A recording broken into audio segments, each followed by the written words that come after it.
I think a lot of people are genuinely intrigued by this so-called new secret character we saw for just a couple seconds, and there's already a bunch of rumors and theories floating around about Ribbit. In this video, I've gathered absolutely everything you need to know before Episode 6 drops. From what actually happened to Ribbit to his chances of showing up in the next episode. We're going to break down every single detail, but before we dive in, I want to quickly address another mystery around this character. Is Ribbit a he or a she? Even though a lot of TADC fans are convinced it's a girl, we still don't have any official confirmation, and all we can do is guess what the truth really is. And yeah, on his concept art, which we'll definitely talk about later, you could say the design kind of gives off a girlish vibe, but come on. This is the amazing digital Circus, and with the same confidence I could say he's a guy. So just to keep it simple, let's go with he for now. Let's start at the tip of the iceberg, and right away it becomes clear that Ribbit is a frog.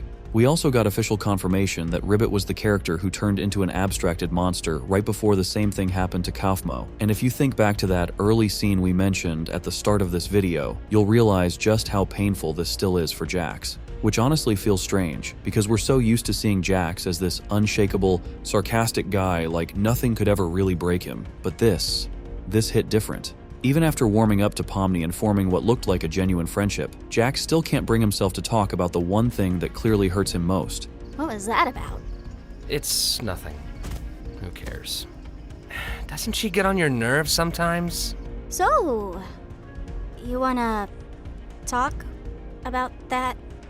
I'm in a maid outfit, what do you think? All of that was the foundation of what we know about Ribbit. Now let's dig a little deeper. The sudden bond between Pomni and Jax always felt kinda weird to me, especially since Jax was cold and honestly straight up rude to her throughout the first 3 episodes. Then out of nowhere, it's like a switch flipped, and he turned into this chill, actually likable guy that Pomni genuinely seems to enjoy talking to.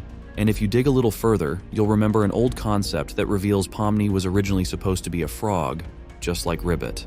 I'm more than convinced all of this is connected, and Pomni is already destined to become Jax's new best and probably only friend.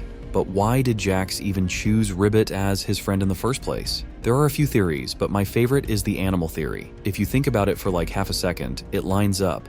Jax and Ribbit are both animals, okay? Sure, Ribbit's technically an amphibian, but you get what I mean. Maybe that's what drew Jax to him, or maybe it was the other way around, and that simple detail is what sparked their entire friendship. For a lot of people, the number one question is, what actually happened to Ribbit? And that's where things get really interesting, because there are a few theories out there, and I'm going to walk you through all of them before telling you which one I personally believe the most. Theory 1 says it was all Gangle's fault. What? Bro, what are you talking about, man? But if we're being serious, then yeah. Even though Gangle comes off as this sensitive and fragile character at first glance, Episode 4 made it very clear that if something doesn't go her way, the fallout can be brutal. So what if Ribbit was actually the first one to go through something similar to what Jax experienced in Episode 4?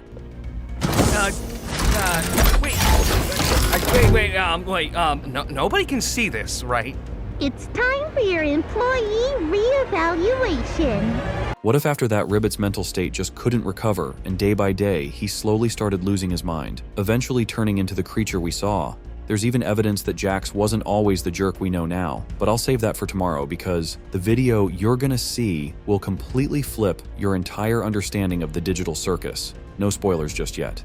Anyway, after Ribbit turned into that monster and got sent to the basement, that's when Jax started becoming the guy who mocks, humiliates, and throws sharp jokes at everyone around him. And have you ever wondered why Gangle became his #1 target?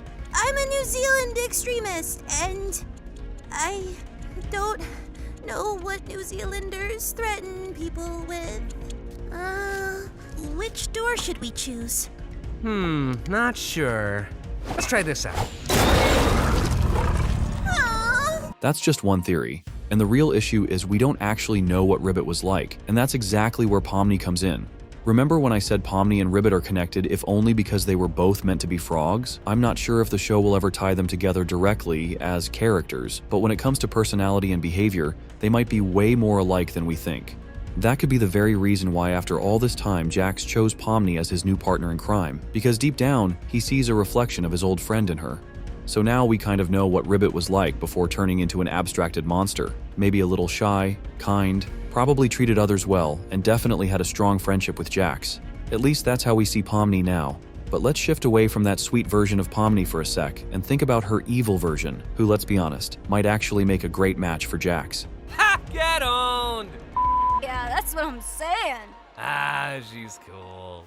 So here's a theory: those evil versions are actually reflections of the character's true feelings, thoughts, and behaviors. That means Pomni might not be as sweet as she seems at first glance.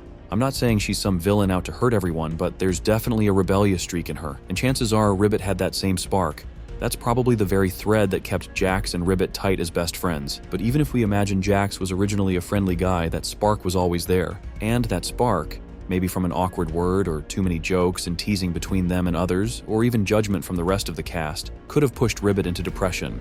That might have eventually led him down to that basement as an abstracted monster. After that, Jax probably hid, or maybe even lost his friendly side, leaving just that spark behind, which now helps him mask his true feelings, while he simultaneously takes shots at Gangle. Which theory makes more sense to you? Or maybe you've got your own ideas. Drop them in the comments, I'd really enjoy reading them. Personally, I'm leaning toward the second theory because it explains why Jax shut everyone out and made the whole Ribbit topic off limits. No one even dares mention Ribbit around him. After all, Jax is the reason his best friend is gone. Maybe he blames himself every single day, and I'm pretty sure the new episode will reveal a lot more about this. There's even another scene with Jax that backs up this theory. Do you think Gangle is actually capable of being happy?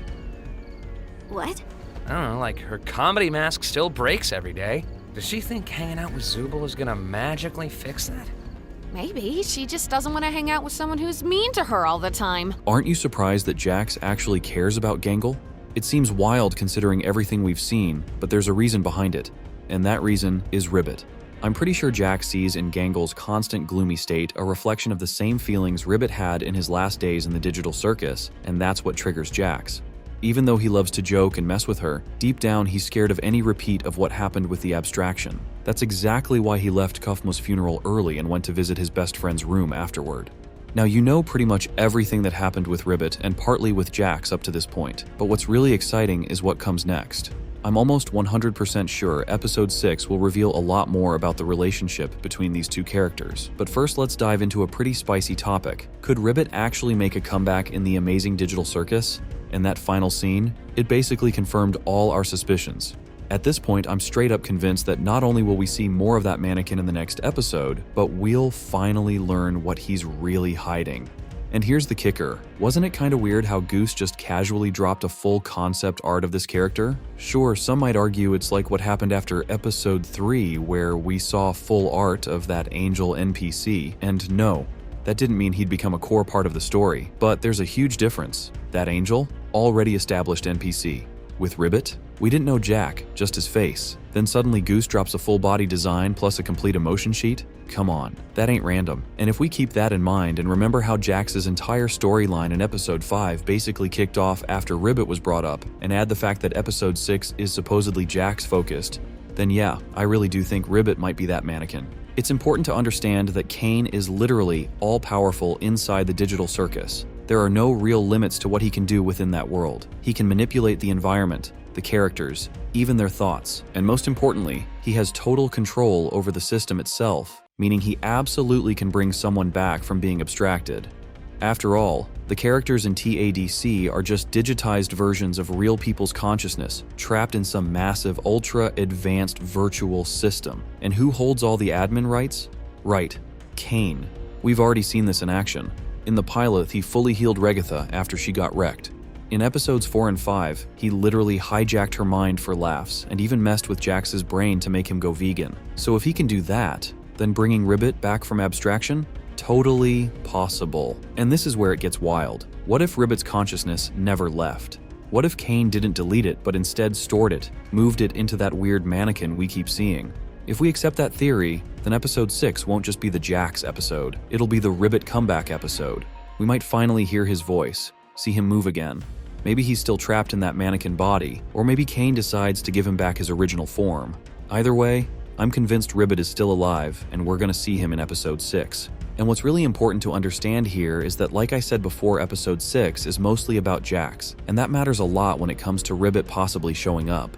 If you remember how Jax reacts to even hearing his name, it's already clear they were truly close, and the fact that Jax became so withdrawn from everyone else only proves it. Ribbit was probably the only one Jax could be real and honest with.